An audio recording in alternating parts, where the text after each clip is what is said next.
On the 23rd of March, 1863, the hammer fell with a sound that echoed across the Cumberland Valley like a gunshot in an empty church. Solomon Blackwell stood at the edge of the crowd, his weathered hands clasped behind his back, watching as the auctioneer's gavel struck wood for the third and final time. "Sold!"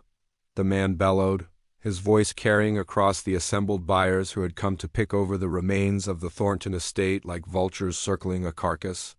Nobody wanted the northern parcel. Nobody, it seemed, except Solomon. The land stretched 47 acres across a hillside that locals called the Devil's Backbone on account of its rocky spine and stubborn refusal to yield crops. 3 previous owners had tried and failed to make something of it. The most recent, Charles Thornton, had lost 2 sons to the war and his will to live shortly after. His widow sold everything and moved east to live with her sister in Philadelphia, leaving behind a property that real estate speculators whispered about in taverns with a mixture of pity and dark humor. Solomon had different eyes. Where others saw worthless stone and stubborn earth, he saw shelter. Where they saw isolation, he saw safety. And where they saw forgotten land, he saw the possibility of home. He was not alone in this vision. Behind him, standing at a respectful distance as custom and law demanded in this border state that couldn't decide if it belonged to North or South, stood Rebecca. She wore a plain brown dress that had been mended so many times the original fabric was merely a suggestion, and her eyes tracked Solomon's every movement with the intensity of someone whose entire future hung on the next few minutes. They had met 2 years earlier in circumstances neither spoke about openly. Solomon had been a freeman since birth, the son of a blacksmith who had purchased his own freedom in 1828. Rebecca had taken a different path to liberty, one that involved moonless nights, the Underground Railroad, and a Quaker family in Harrisburg whose name she would protect with her silence until her dying day. According to historical accounts documented in the Pennsylvania Freedmen's Bureau records of 1865, thousands of formerly enslaved people were attempting to establish independent lives during this tumultuous period, though the path forward remained treacherous and uncertain. The auctioneer called Solomon's name. "Mr. Blackwell, you're prepared to settle accounts today?" Solomon stepped forward, pulling from his coat pocket a leather pouch that contained every dollar he had earned over 12 years of working at the iron foundry in Carlisle, $347. A fortune earned 1 penny at a time, saved with the discipline of a man who understood that freedom without land was freedom without roots. "I am," Solomon said, his voice steady despite the trembling he felt in his chest. The auctioneer's eyebrows rose slightly. He had expected Solomon to fail, to come up short, to provide the afternoon's entertainment as another Negro's dreams crashed against the rocks of economic reality. But the money was real, counted twice, and the deed was drawn up according to Pennsylvania law. "Then the northern parcel is yours," the auctioneer said, unable to keep the surprise from his voice. "God help you with it." Solomon took the deed with both hands, feeling the weight of the paper as though it were made of gold instead of ink and vellum. Behind him, he heard Rebecca's sharp intake of breath, the sound of hope given form. They walked together toward the land as the sun began its descent behind the Appalachian ridges, 2 people carrying nothing but determination and a single piece of paper that said they belonged somewhere. The forgotten land waited ahead, indifferent to their dreams, ready to test whether love could indeed find a home where others had found only failure. The first night on the land arrived with the 24th of March, 1863, and with it came a cold rain that seemed determined to wash away any romantic notions about homesteading. Solomon and Rebecca huddled beneath a canvas tarp stretched between 4 young oak trees, listening to the water drum against the fabric with relentless persistence. Their possessions fit into 2 burlap sacks, a cast-iron skillet, a Bible, 3 wool blankets, 2 tin cups, a saw, a hammer, and a collection of nails Solomon had been gathering for months. "Tell me again why nobody wanted this place," Rebecca said, wrapping a blanket tighter around her shoulders. Solomon smiled in the darkness. "Because they were looking at it wrong." He had studied the land for weeks before the auction, walking its boundaries when he should have been sleeping, examining the soil between his fingers, noting where water collected and where it drained. The southern and western parcels had better topsoil, it was true, but they also sat in full view of the main road. The northern parcel, their parcel, offered something more valuable than easy farming. It offered concealment. In a state where the Fugitive Slave Act still cast its long shadow despite the war raging to the south, where slave catchers operated with impunity and federal marshals could be bought for the price of a good horse, invisibility was worth more than fertile ground. The ridge hid them from casual observers, and the rocky terrain that made farming difficult also made pursuit on horseback nearly impossible. "We'll start with the cabin," Solomon said, his mind already constructing the building beam by beam. 20 feet by 16 feet. "Large enough for us and for others." "Others?" Rebecca's voice carried a question and a hope. "Your sister." "My cousin Daniel if he makes it back from the war." "Anyone who needs shelter." This intention reflected a broader pattern among free black communities in the North. According to documentation from the Freedmen's Bureau and Historical Societies, many African American property owners during this period created networks of support, offering sanctuary to those escaping bondage or veterans returning from service in the United States Colored Troops. Morning came gray and damp. Solomon rose before dawn and began marking trees. He chose straight pines for the main structure, calculating heights and widths with the mathematical precision he had learned at the foundry. Rebecca gathered stones from the hillside, sorting them by size and shape, already envisioning the fireplace that would anchor their home. By noon, they had visitors.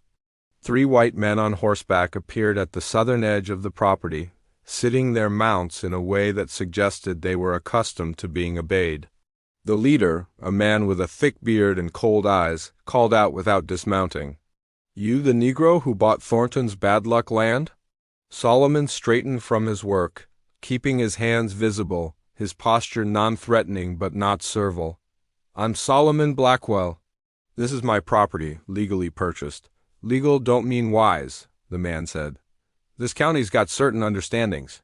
"Certain ways things are done." "Then you'll understand I'm doing things the legal way," Solomon replied. "I've got a deed registered with the county clerk. I paid in full. I'm harming no one." The 3 men exchanged glances. The tension stretched like a rope drawn tight. Rebecca moved closer to Solomon, not hiding but making clear they stood together. Finally, the leader spat into the dirt. "Thornton couldn't make nothing of this place? You think you're going to do better?" "I think I'm going to try," Solomon said. They left without further words, but the message was clear: they would be watched. The forgotten land had new owners, and not everyone was pleased about it. Solomon and Rebecca returned to their work. He felled the first tree while she cleared brush from what would become their cabin site. They worked in silence, broken only by the rhythmic sound of axe against wood, the fundamental music of building something from nothing. As the sun set on their second day, Solomon drove the first stake into the ground, marking the southeast corner of their future home. Rebecca stood beside him, her hand on his shoulder. "We're going to make it," she said, and it was not a question. "Yes," Solomon agreed. "We are." The forgotten land seemed to listen, as if deciding whether to accept or reject these determined souls who dared to call it home. Summer arrived early in 1863, bringing with it the kind of heat that made honest work feel like punishment and punishment feel like death. Solomon worked from first light until dark, his hands blistered and bleeding, his back screaming its protests as he hauled logs and stones up the hillside. Rebecca worked beside him, refusing his suggestions that she rest in the shade, her own hands developing the calluses of a builder. The cabin took shape slowly, stubbornly, as if the land itself was reluctant to support structure. They dug the foundation posts deep, 4 feet down through rocky soil that fought every shovelful. Solomon remembered his father's words, "A house is only as strong as what you can't see." So they dug deeper, until they hit bedrock, and set the posts in stone and clay mixed with water carried bucket by bucket from the creek, a quarter-mile distant. By mid-June, the frame stood complete, 16 feet by 20 feet, with a loft space that would serve as a second bedroom. The walls rose slowly, each log notched and fitted with a precision that reflected Solomon's years at the foundry, where measurements meant the difference between a tool that worked and one that failed.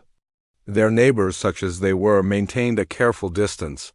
The Hoffmans, German immigrants who farmed the valley floor 2 miles south, would nod if they passed on the road but never stopped to talk. The Pritchards, whose property bordered theirs to the east, pretended not to see them at all. Only one family showed Christian charity, the Robertsons. Quakers who lived 3 miles north brought cornmeal and salt pork one Sunday evening. "We don't hold with slavery," Ezekiel Robertson said simply, handing over the supplies. "Never have, never will. Welcome to Cumberland County." His wife, Martha, pressed a jar of preserves into Rebecca's hands. "For when thy home is complete." It was the first kindness they had received from white neighbors, and Rebecca wept after the Robertsons left, though she tried to hide her tears from Solomon. July brought news from the war. A massive battle at a place called Gettysburg, just 40 miles south, had turned the tide according to the newspapers Solomon occasionally purchased in town. Thousands dead, the fields running red, the Confederate advance halted. The nation was tearing itself apart over the very question of whether people like Rebecca were human beings deserving of freedom or property to be bought and sold. Solomon thought about this as he worked, his hands shaping wood while his mind wrestled with larger questions. He had been born free through an accident of timing and his father's fierce determination. Rebecca had seized her freedom through courage that still took his breath away when he thought about the risks she had taken. Now they were building something that felt almost revolutionary, a home owned by black hands on land that would answer to no master. The cabin walls were completed by August.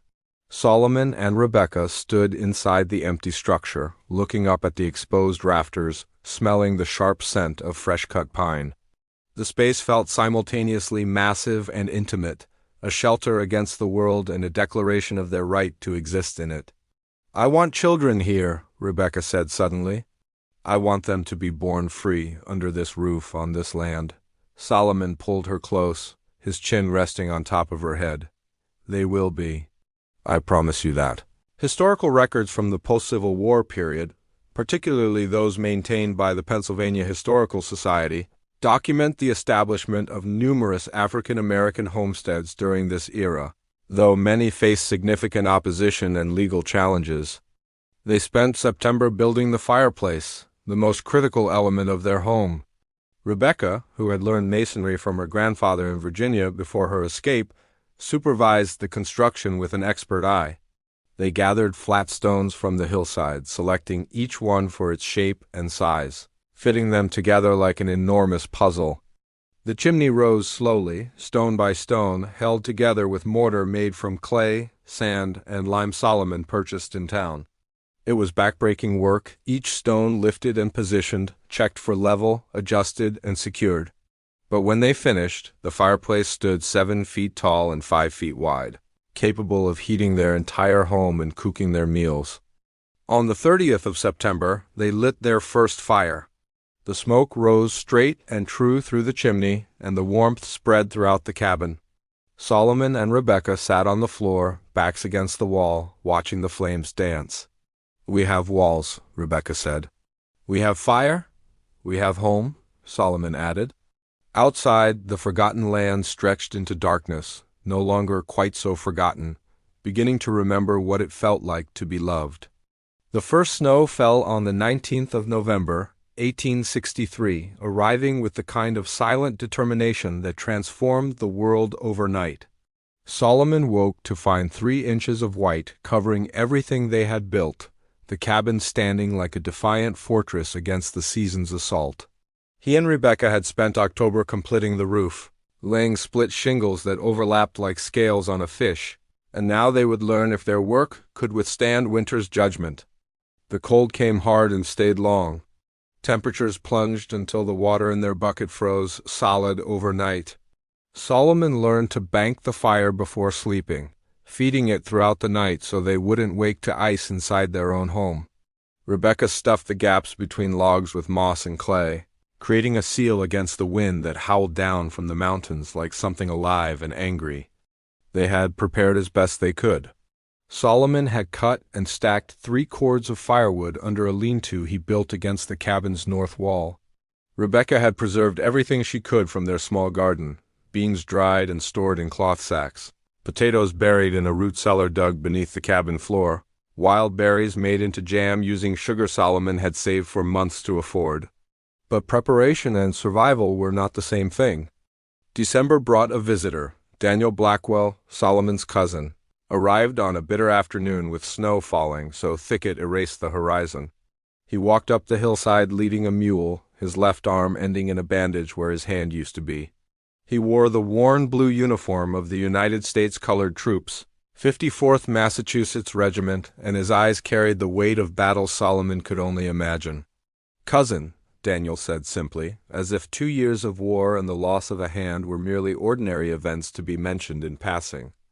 Solomon embraced him carefully, mindful of the injury. Rebecca brought him inside, sat him by the fire, and pressed hot soup into his remaining hand without asking questions. The questions could wait. Warmth and food came first.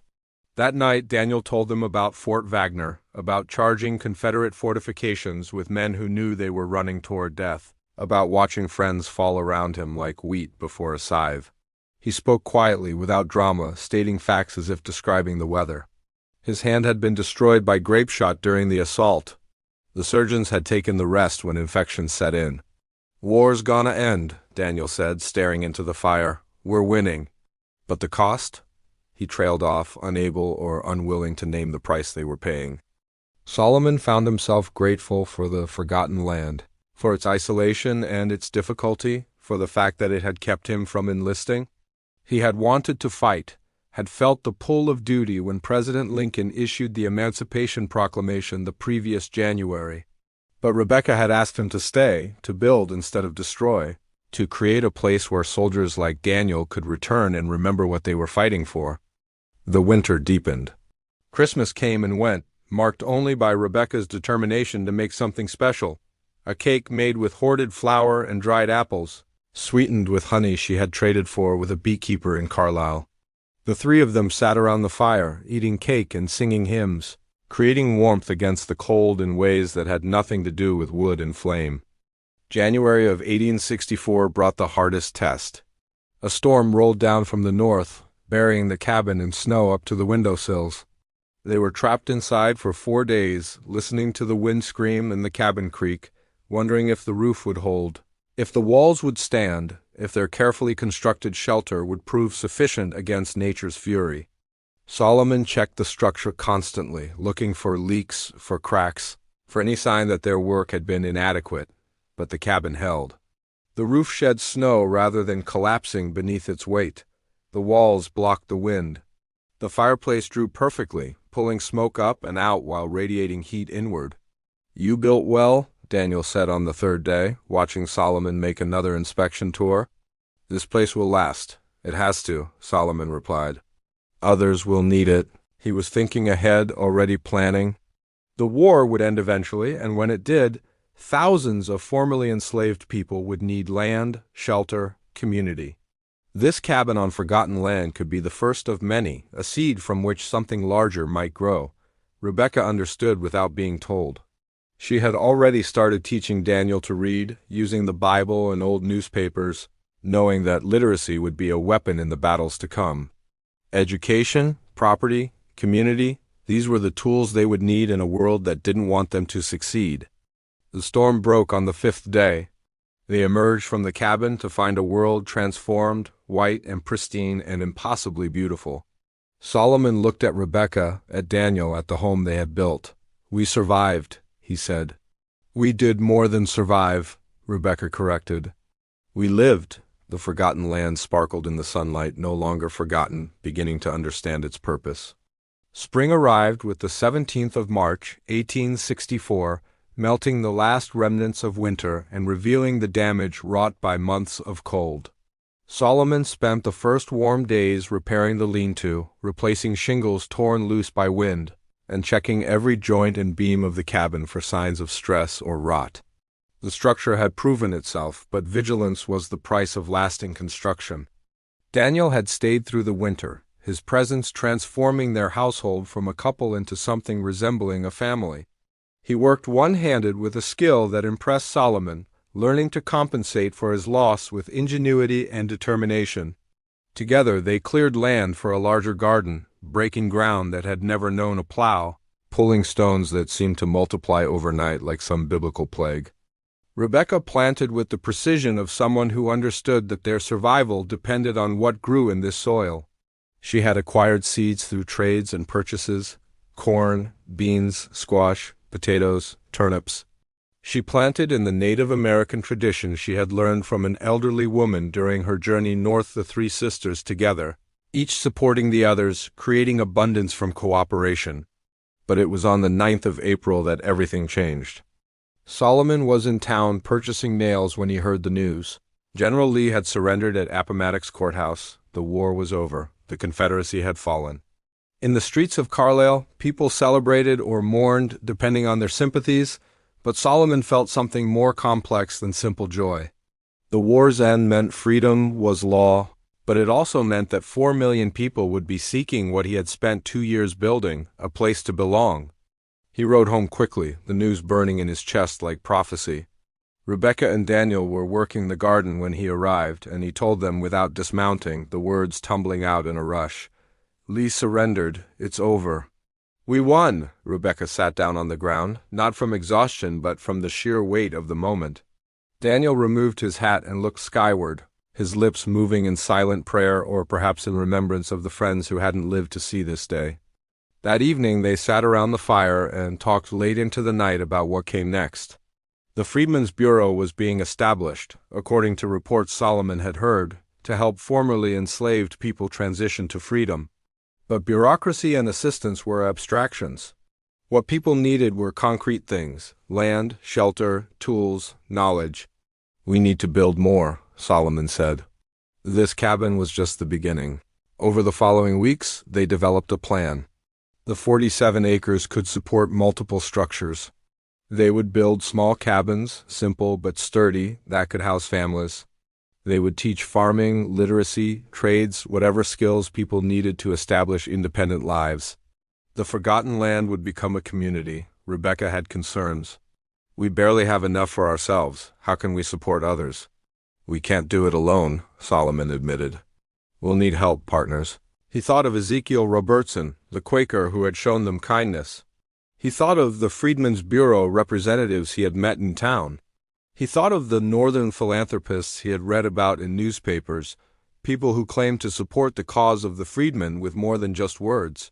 On the 23rd of May, Solomon rode to the Robertson farm. He found Ezekiel mending a fence, and without preamble he laid out his vision: to create a settlement for formerly enslaved people, a place where they could learn self-sufficiency and establish themselves as landowners. Ezekiel listened carefully, his weathered face thoughtful. When Solomon finished, the Quaker was silent for a long moment. "Thou art proposing something that will make the enemies," Ezekiel said finally. "There are men in this county who will see thy settlement as a threat to the natural order as they understand it." "I know," Solomon said. "I'm proposing it anyway," Ezekiel smiled. "Then thou hast our support. Martha and I will contribute what we can, and I know others of our meeting who might do the same." Through the summer, the plan took shape. The Robertsons introduced Solomon to other Quakers in the region, people whose religious convictions translated into practical support. A lumber mill owner agreed to sell wood at cost. A banker, surprisingly, offered to help establish a credit system for purchases of tools and livestock. According to historical records maintained by various Pennsylvania historical societies, multiple such communities were attempted during the Reconstruction era, though few succeeded in establishing permanent settlements due to economic pressures and social opposition. By August, they were ready to begin. Solomon and Daniel started construction on the first additional cabin, located 50 yards from their own, positioned to maximize privacy while maintaining community. It would be smaller than theirs, 12 feet by 14 feet, but built with the same attention to detail and the same expectation of permanence. Rebecca established contact with the Freedmen's Bureau office in Harrisburg, letting them know that the settlement could offer housing and training to families seeking independence. She wrote letters in her careful hand, explaining what they were building, what they could offer, what they needed in return. The first response came in September. A family from Maryland, the Washingtons, Thomas, Sarah, and their 3 children had been freed by the war and were seeking land. They had no money but were willing to work, to learn, to build. Solomon wrote back the same day, "Come, we have land. We have tools. We have a place for you." The forgotten land waited, ready to be forgotten no longer, prepared to become something its previous owners had never imagined, home to a community that refused to be denied. Part 6. Harvest of Hope. The Washington family arrived on the 7th of October, 1864, traveling in a wagon so worn its wheels squeaked like mice in a church. Thomas Washington was a tall man with broad shoulders and hands that showed decades of field work. Sarah was small and fierce, with eyes that assessed everything and missed nothing. Their children, Joseph aged 9, Margaret aged 7, and little Samuel, barely 3, peered from the wagon bed with a mixture of fear and wonder. Rebecca greeted them at the property line, having waited there since dawn. Solomon and Daniel stood beside her, presenting what they hoped was a welcoming sight rather than an intimidating one. The Washingtons had never owned land, had never made decisions about their own lives, had never been allowed to imagine a future beyond survival. "Welcome," Rebecca said simply. "Welcome home." Sarah Washington's composure crumbled. She wept openly, not from sadness but from relief so profound it demanded physical expression. Thomas held her while the children watched, confused but understanding that something important was happening. Solomon showed them the cabin that had been prepared, small but solid, with a stone fireplace and a wooden floor raised off the ground. It was empty except for 2 straw mattresses and a table Daniel had built from leftover lumber. To the Washingtons, who had spent their entire lives in dirt-floored slave quarters, it might as well have been a palace. "This is ours?" Thomas asked, his voice thick with disbelief. "It's yours," Solomon confirmed. "You'll work the land, grow crops, keep what you produce. Eventually you'll own the plot. But for now, you're part of the community, and we all support each other." The first weeks were difficult. The Washingtons had been field hands on a tobacco plantation, skilled at the grueling work of cultivation, but not at the 100 small decisions required to maintain a household. Rebecca spent hours teaching Sarah about food preservation, soap making, and managing scarce resources. Solomon and Daniel worked alongside Thomas, showing him how to repair tools, build fences, and plan for seasons ahead. Young Joseph proved particularly quick to learn. He followed Solomon everywhere, asking questions in a rapid-fire stream that would have been exhausting if it hadn't been so earnest. Solomon taught him to measure and cut wood, to use a level, to understand that buildings were just geometry made physical. Margaret helped Rebecca in the garden, learning to identify plants and understanding the relationships between soil, water, and growth. Even little Samuel contributed, carrying small stones for the perpetual projects that defined life on the settlement. The harvest that fall was modest but meaningful. The corn grew tall despite the rocky soil, the beans produced abundantly, and the squash vines spread across the hillside like a blessing. They gathered everything in late October, working together, and Solomon felt pride watching 2 families working land that belonged to them, creating sustenance from effort and hope. But success attracted attention, not all of it welcome. On the 3rd of November, 3 white men appeared at the settlement. They were different from the mounted trio who had visited the previous year, younger, meaner, with a casual violence in their bearing that set Solomon's teeth on edge. They claimed to be from a property protection association that monitored Negro settlements to ensure they didn't become havens for criminals or vagrants. "We're lawful landowners," Solomon said evenly, standing between the men and the cabins. "We're registered with the county. We're harming no one." The leader, a man who introduced himself as Pike, smiled without warmth. "That's good to hear, because if you were harboring runaways or causing trouble, well, that would be a problem for everyone." They left after walking the property line, making their presence and their threat clear without saying anything actionable. Rebecca watched them go with her hands clenched into fists. "They'll be back," she said. "I know," Solomon agreed. "We need to be ready." That evening, he rode to the Robertson farm and explained what had happened. Ezekiel listened gravely, then made a suggestion: document everything. Keep records of who lived on the settlement, what they produced, every transaction and interaction. Create an unassailable paper trail that proved they were law-abiding citizens exercising their legal rights. "The law may not always protect thee," Ezekiel said, "but it's a better weapon than most people realize." Historical documentation from the period, including records held by the Library of Congress and various state historical societies, confirms that African American settlements during Reconstruction faced consistent harassment and often violence from white supremacist organizations, both formal and informal. Solomon took the advice seriously. He purchased a ledger book and began keeping meticulous records. Every resident, every harvest, every sale, every purchase, all documented in his careful hand. If the law was to be their shield, then the law would have perfect information. December brought a different kind of visitor, a representative from the Freedmen's Bureau, a Mr. Henry Collins, who rode up to the settlement on a government-issued horse and asked to inspect the premises. He was a thin man with spectacles and an air of bureaucratic efficiency, but his questions were fair and his manner respectful. He interviewed both families, examined the cabins, reviewed Solomon's records, and made notes in his own ledger. Before he left, he said something that stayed with Solomon long after he departed. "What you're building here matters," Collins said. "Most freedmen are being pushed into sharecropping arrangements that differ from slavery in name only.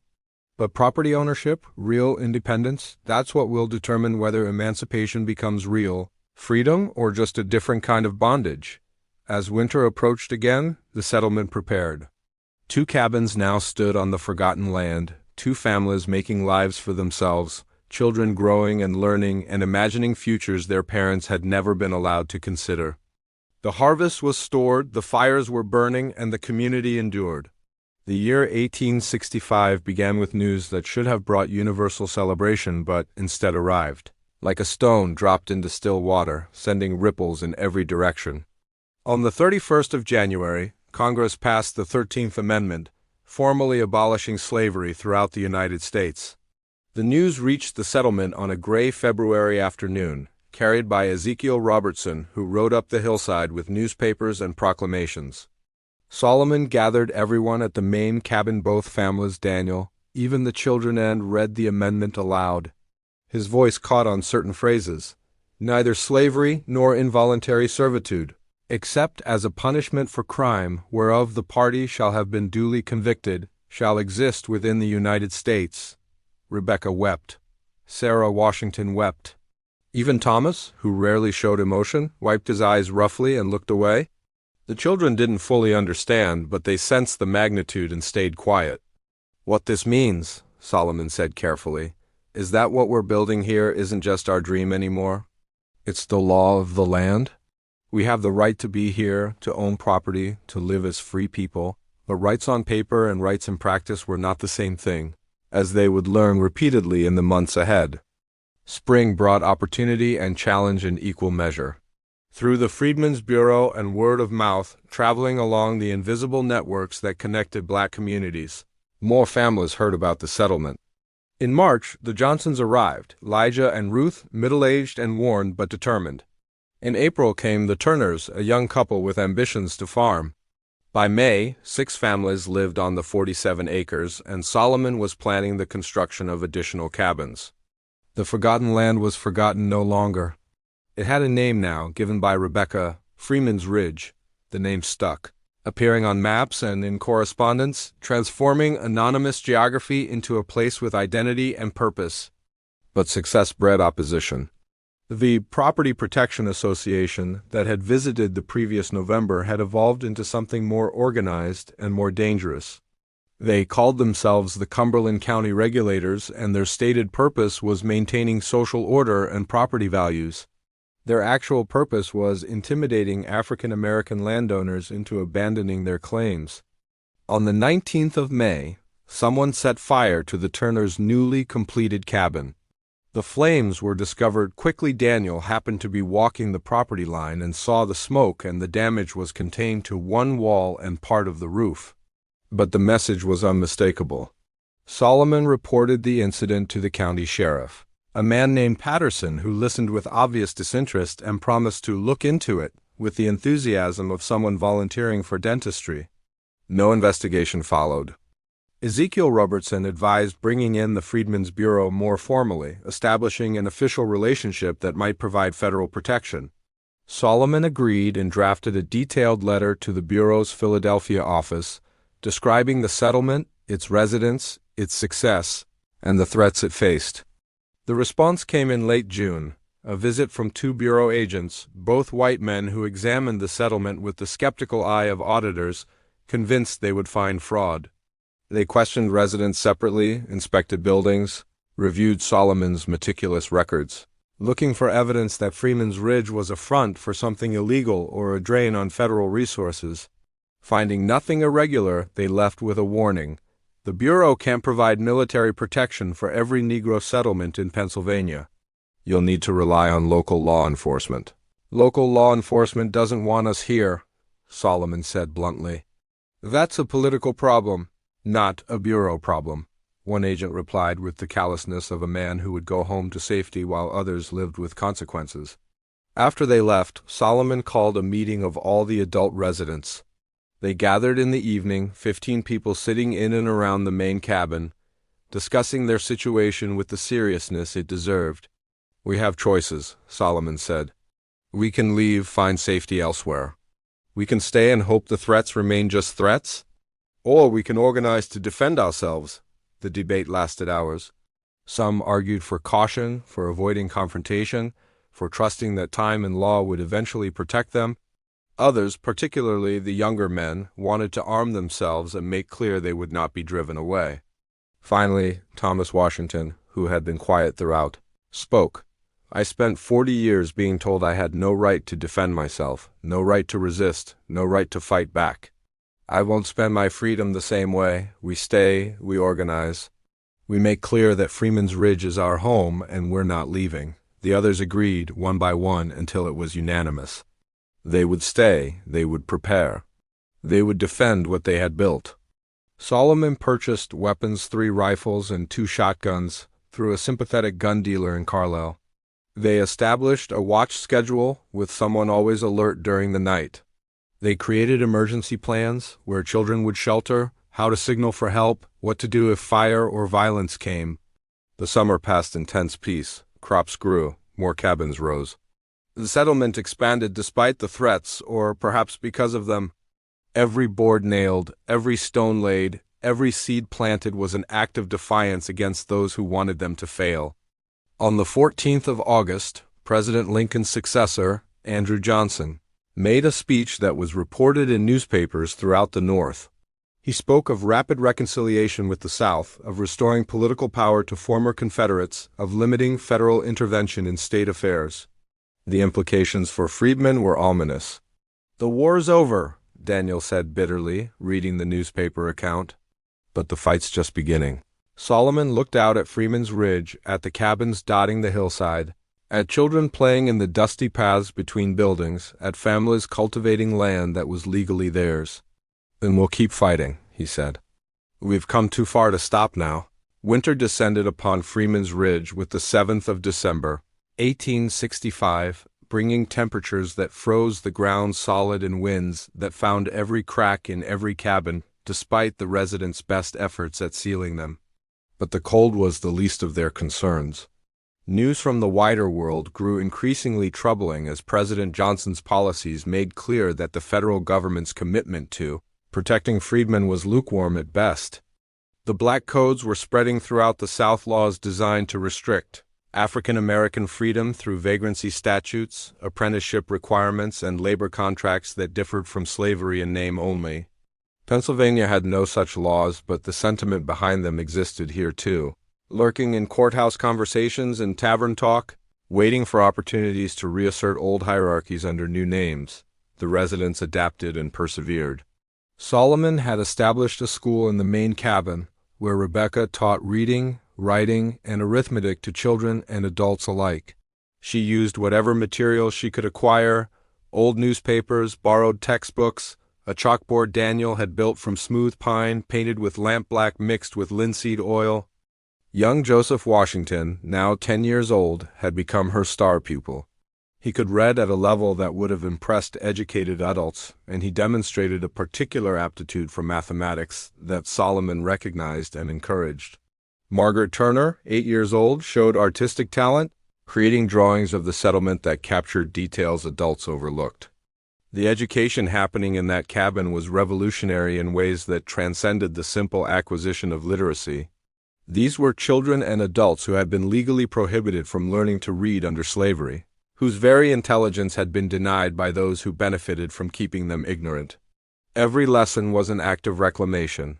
Every learned word a small victory against a system that had tried to make them less than human. But education alone wouldn't protect them. That became clear on the 18th of January, 1866, when the Cumberland County regulators made their most serious move yet. They came at night, 12 men on horseback, their faces covered with cloth masks, carrying torches and weapons. They rode up to the property line and stopped, forming a line visible from every cabin on the ridge. Then their leader, Pike, recognizable despite the mask by his voice and bearing shouted demands. "You people have until the end of the month to leave. This land belongs to white families who can actually make something of it. You're squatting on property you've got no right to own." Solomon stepped out of his cabin, rifle in hand but pointed at the ground. Daniel and Thomas emerged from their homes similarly armed. The other men of the settlement appeared, taking positions that suggested organization rather than panic. "We're legal landowners," Solomon called back. "We've got deeds registered with the county. We've broken no laws. You're trespassing on private property and you're making threats that constitute criminal behavior." Pike laughed, a sound without humor. "Legal? Boy, the only thing keeping you here is some temporary government insanity that's about to be corrected. When that happens, you'll go back to where you belong, working white men's land, knowing your place." "We know our place," Rebecca called from the doorway of the cabin, her voice carrying across the cold air. "We're standing on it." The regulators didn't attack that night. They made their threat, allowed it to hang in the air like smoke, and rode away. But everyone on Freeman's Ridge understood that this was an escalation, a line crossed that couldn't be uncrossed. The next morning, Solomon rode to Carlisle and demanded a meeting with Sheriff Patterson. He brought witnesses Ezekiel Robertson and 2 other respected white citizens who supported the settlement, and he came prepared with documentation, dates, descriptions, names where he had them, a complete account of harassment and threats. Patterson listened with the expression of a man being asked to swim through sewage. "What you're describing is hearsay," he said finally. "Masked men at night? You can't identify them. You can't prove anything. And even if you could, you're asking me to arrest a dozen white men on the word of Negroes." "On the word of citizens," Solomon corrected. "We're citizens now, Sheriff. The Constitution was amended." "We have rights under law, rights on paper," Patterson said. "Aren't always rights in practice. You'd be wise to remember that." Solomon left the sheriff's office with the bitter taste of injustice in his mouth. The law was supposed to be their protection, their shield against violence and dispossession. But the law was enforced by men, and men brought their prejudices with them. That evening he called another meeting. The residents gathered, more families now than before, 8 in total, representing over 30 people including children. They sat in the main cabin, and the overflow stood outside, listening through the open door despite the cold. "We need to make a choice," Solomon said. "We can stay and risk violence, or we can leave and give up everything we've built."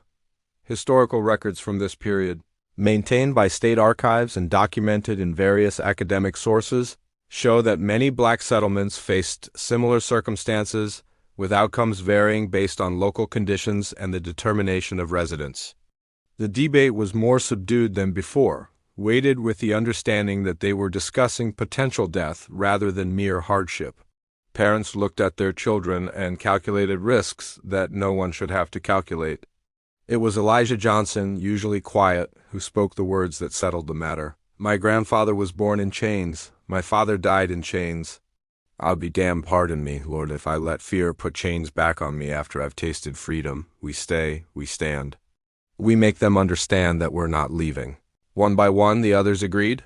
Fear was real, but surrender was unthinkable. They would stay on Freeman's Ridge and defend what they had built with their own hands and their own dreams. Solomon looked around at these people, farmers, builders, teachers, parents who had decided that a piece of rocky hillside once dismissed as worthless was worth risking everything to keep. He felt something he couldn't quite name, Pride mixed with fear, mixed with love, mixed with determination. Then we prepare, he said. And we don't face this alone. The 23rd of February, 1866, brought an unexpected visitor to Freeman's Ridge, a journalist from Philadelphia named Margaret Hayes, who arrived in a hired wagon with a notebook, a camera, and a mission. She had heard about the settlement through Freedman's bureau correspondence and wanted to document what she called the practical reality of Reconstruction at the ground level. Solomon was suspicious at first. Northern newspapers had proven inconsistent friends to freedmen, sometimes championing their cause and sometimes treating them as exotic curiosities or cautionary tales. But Margaret Hayes was different. She was a Quaker like the Robertsons, connected to abolitionist networks, and genuinely interested in telling their story with accuracy rather than sentiment. She spent 3 days on the ridge, interviewing residents, photographing cabins, documenting daily life with the detail of someone who understood that history was made of small moments as much as grand events. She talked with Rebecca about education, with Thomas about agricultural techniques adapted to difficult soil, with the children about their dreams and ambitions. When she left, she promised to write articles for the Philadelphia papers and to send copies to the settlement. "People need to know what you're building here," she said. "They need to understand that freedom means nothing without land and opportunity." The articles appeared in March, published in 3 Philadelphia newspapers and reprinted in several others. Margaret Hayes wrote with clarity and sympathy about Freeman's Ridge, its residents, its challenges, its significance as a test case for whether emancipation could translate into genuine independence. She didn't shy away from describing the threats they faced, naming the Cumberland County regulators and quoting Sheriff Patterson's inadequate response. The impact was immediate and multifaceted. Donations arrived from northern philanthropic societies, money, tools, seeds, books for the school. Letters came from other African American communities seeking advice on establishing their own settlements. But the articles also inflamed local resentment among those who saw Freeman's Ridge as an affront to proper social order. The regulators' response came on the 14th of April. They didn't attack the settlement directly. Instead, they targeted Ezekiel Robertson's farm, burning his barn and slaughtering 3 of his dairy cows. The message was clear: supporting the freedmen had consequences. Solomon learned of the attack the next morning and rode immediately to the Robertson farm. He found Ezekiel standing amid the ruins of his barn, his face gray, but his resolve unshaken. "I'm sorry," Solomon said, inadequate words for meaningful loss. Ezekiel shook his head. "Do not apologize for evil done by others. Martha and I knew the risks when we chose to support thy settlement. We do not regret it. This is because of us. This is because of hatred and fear," Ezekiel corrected. "And it makes our cause more urgent, not less. If good people retreat in the face of intimidation, then intimidation becomes the governing principle." Together they went to the sheriff again, this time with physical evidence of arson and property destruction. Patterson could not dismiss burned buildings and dead animals as hearsay. He promised an investigation with slightly more sincerity than before, perhaps sensing that the political winds were shifting as northern newspapers paid attention to Cumberland County. Nothing came of the investigation, but the attention itself provided some protection. The regulators were less bold when journalists might be watching, when their actions might appear in newspapers that reached beyond the county's borders. Spring brought unexpected allies. A group of Union Army veterans, some white and some from the United States Colored Troops, formed an organization they called the Cumberland County Freedom Association. Their stated purpose was protecting the rights of freedmen and ensuring that the Constitution's promises were honored in practice. They weren't vigilantes exactly, but they weren't passive either. They conducted their own patrols, documented harassment, and made clear their willingness to physically defend African American settlements if necessary. Several members were stationed semi-permanently near Freeman's Ridge, camping in the woods and maintaining visibility. Their presence changed the calculus. The regulators operated on the assumption that attacking freedmen carried minimal risk. Armed veterans, some of whom had fought at Gettysburg and Petersburg, represented a very different proposition. On the 3rd of June, a delegation from the Freedom Association visited Freeman's Ridge. Their leader was a white captain named William Hartley who had commanded colored troops during the war and emerged with convictions about equality that set him apart from most of his contemporaries. "We want to help," Hartley said simply, sitting in Solomon's cabin with a cup of Rebecca's chicory coffee. "Not because you need saving, but because the cause you're advancing matters to all of us. If freedmen can't own land and live in peace, then we didn't really win the war." Solomon appreciated the sentiment but remained cautious. "We're grateful for the support, but we need to be careful about how this looks. If Freeman's Ridge becomes a symbol of outside agitation rather than self-sufficiency, it gives our enemies ammunition. Then we'll be subtle," Hartley said. "Visible enough to discourage violence, invisible enough not to overshadow what you're building." The arrangement worked surprisingly well. Veterans patrolled discreetly, their presence known but not ostentatious. The regulators, accustomed to operating with impunity, found themselves checked by the possibility of confronting organized opposition. Summer brought growth and consolidation. 3 more families arrived at Freeman's Ridge, brought by word of mouth and bureau referrals. Solomon and Daniel designed a larger community building, part school, part church, part meeting hall, that would serve as the settlement's civic center. Construction began in July, with every able-bodied adult contributing labor. Rebecca's school expanded, now teaching 15 children and 6 adults. She developed a curriculum that combined basic literacy with practical knowledge, reading, writing, arithmetic, but also land management, basic law, and civics. She wanted her students to understand not just how to read, but why literacy mattered. Not just how to calculate, but how to use mathematics to prevent exploitation. On the 4th of July, Freeman's Ridge held its first Independence Day celebration. It was a modest affair: shared food, patriotic songs, speeches that acknowledged both the nation's promises and its failures, but it represented something profound. These were people celebrating their citizenship in a country that had spent most of its existence denying their humanity. Solomon gave a brief speech, standing before the assembled residents and their allies. "We're not celebrating what this nation has been. We're celebrating what it could become. And we're proving that freedom means nothing if it doesn't include the right to own land, to educate our children, to live without fear. Freeman's Ridge is our declaration that we're not asking for these rights, we're claiming them." The applause was genuine and prolonged. In that moment, on that hillside, they believed that the impossible might become merely difficult, and the difficult might become achievable. The 9th of September, 1867, arrived with a peculiar clarity of light that made everything on Freeman's Ridge seem somehow more real, more permanent, more inevitable than it had on any previous day. Solomon stood at the highest point of the property, looking down at what 3.5 years had wrought: 11 cabins, a community hall, cultivated fields showing the geometric patterns of organized agriculture, children playing in the paths between buildings, smoke rising from multiple chimneys into the autumn air. The settlement had survived its first years through determination, strategy, and fortunate timing. The regulators had made no further attacks after the veterans' arrival, though resentment still simmered in surrounding communities. Sheriff Patterson had been voted out of office and replaced by a Union veteran more sympathetic to enforcing the law equally. The political climate remained uncertain, but Freeman's Ridge had established itself as a fact, a place that appeared on maps and in census records impossible to simply erase. Rebecca joined Solomon on the hillside, her hand finding his without need for words. She was pregnant with their first child, due in the winter, a development that felt like the ultimate act of faith in the future. They had spent years building a home for others. Now they would raise their own children here. "Do you think it will last?" Rebecca asked, voicing the question that haunted all of them. Solomon considered carefully before answering. "The settlement will last as long as we defend it, and as long as we raise children who understand what it means.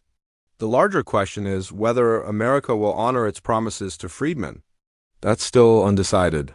It was an honest assessment. The Reconstruction Amendments had changed the Constitution, but constitutional amendments didn't change hearts or eliminate the systems built over centuries of slavery. The struggle would continue, taking different forms, employing new strategies, but the fundamental question remained: would African Americans be allowed to claim full citizenship in practice, not just in theory? Historical records and scholarly research, including documentation from institutions like the National Archives and various universities, African American studies departments, confirm that settlements like Freeman's Ridge represented crucial experiments in Black autonomy during Reconstruction, though many ultimately succumbed to economic pressure, violence, or discriminatory legislation. That evening, the community gathered for what had become a weekly tradition, a shared meal followed by conversation, education, planning, and sometimes just the comfort of being together. The children ate first practical necessity when space was limited, then the adults took their turns. Solomon called the meeting to order and addressed the assembly. We've been approached by the Freedmen's Bureau with a proposal. They want to designate Freeman's Ridge as a model settlement and bring in more resources, building materials, agricultural equipment, a formal teacher's salary for Rebecca. But there are strings attached. They want oversight, regular inspections, reports on everything we do. The response was mixed. Some saw the resources as necessary for continued growth. Others worried about surrendering the autonomy they had fought so hard to establish. The debate lasted 2 hours, voices rising and falling, different perspectives competing in the way democratic decision-making required. Finally, Thomas Washington proposed a compromise. We accept the resources but maintain control. They can inspect, they can report, but we make our own decisions about how Freeman's Ridge operates. We're partners with the Bureau, not subordinates. The vote was nearly unanimous. They would work with the federal government, but on terms that preserved their independence. The months that followed saw Freeman's Ridge transform from a settlement into a genuine community. A visiting teacher from Philadelphia spent 6 months working with Rebecca, bringing new educational methods and materials. An agricultural specialist from the Bureau taught advanced techniques for soil management and crop rotation that significantly improved yields. A carpenter from New York, himself a freedman, spent a season teaching advanced building techniques that elevated the quality of construction. But the most significant development was less tangible. The children of Freeman's Ridge began to grow up with expectations that differed fundamentally from their parents. Joseph Washington, now 12, talked about attending college. Margaret Turner wanted to be a teacher. Samuel Washington, who barely remembered slavery, spoke about the settlement as simply home, without the overlay of trauma and fight that colored the adult's experience. This generational shift represented the settlement's ultimate success. They had created not just a place to live, but a place where children could imagine futures unconstrained by the limitations slavery had imposed. On the 15th of December, Rebecca gave birth to a son. They named him Frederick after Frederick Douglass, the great orator and advocate whose words had inspired Solomon in darker times. The child was born in the cabin Solomon had built on land he owned, free from the moment of his first breath. Solomon held his son and felt the weight of history and the lightness of hope in equal measure. This child would face challenges, certainly. Racism wouldn't disappear simply because the Constitution had been amended. But Frederick would face those challenges as a landowner's son, educated, with a community behind him, with expectations of citizenship rather than subservience. As 1868 began, Freeman's Ridge marked its 5th year of existence. 43 people lived on the property now, in 15 households, cultivating 23 acres while leaving the rest as common space and future development. The school educated 22 children and 7 adults. The community hall hosted religious services on Sundays, town meetings on Wednesdays, and social gatherings whenever the Spirit moved them. Solomon kept his ledger with the same meticulous attention he had shown from the beginning. Every birth, every harvest, every purchase, every sale, all documented, creating a record that proved they were building something real and lasting. On a clear evening in late March, Solomon and Rebecca stood again on the hillside, watching the sun set behind the mountains. Their son slept in Rebecca's arms, oblivious to the conversations happening around him about politics and rights and the uncertain future. "The land remembered," Rebecca said softly, echoing a conversation from years earlier. "We made it remember," Solomon nodded, "and now it has to teach." What we learned here about building from nothing, about creating community, about claiming rights that were denied, that knowledge needs to spread. Freeman's Ridge can't be the only place where this happens. They had already begun that work. Visitors came regularly from other settlements and communities, learning from Freeman's Ridge's successes and failures. Solomon and others traveled to speak at churches and meetings, sharing practical knowledge about land acquisition, community organization, and sustainable agriculture. The forgotten land had become remembered land, teaching land, land that represented possibility rather than limitation. It would face continued challenges in the years ahead: economic pressures, shifting political winds, the relentless opposition of those who wanted African Americans to remain subordinate. But on that evening, as the sun painted the sky in colors that required no interpretation or explanation, Freeman's Ridge stood as proof that love could find a home on forgotten land, that determination could transform the impossible into the inevitable, and that freedom without land was just a word, but freedom with land was a foundation upon which futures could be built. The story of Freeman's Ridge was one story among thousands, most of which went undocumented and unremembered. But it mattered because every story of successful resistance mattered. Every example of people claiming their rights mattered. Every child born free on land their parents owned mattered. The ridge would endure, not forever perhaps, but long enough to prove what needed proving, that when given opportunity and protection under law, formerly enslaved people could thrive, could build, could create communities of permanence and value. As darkness fell and the lamps lit in the cabin windows below, Solomon and Rebecca walked down the hill toward home, their son between them, surrounded by the community they had helped build on land that would never be forgotten again.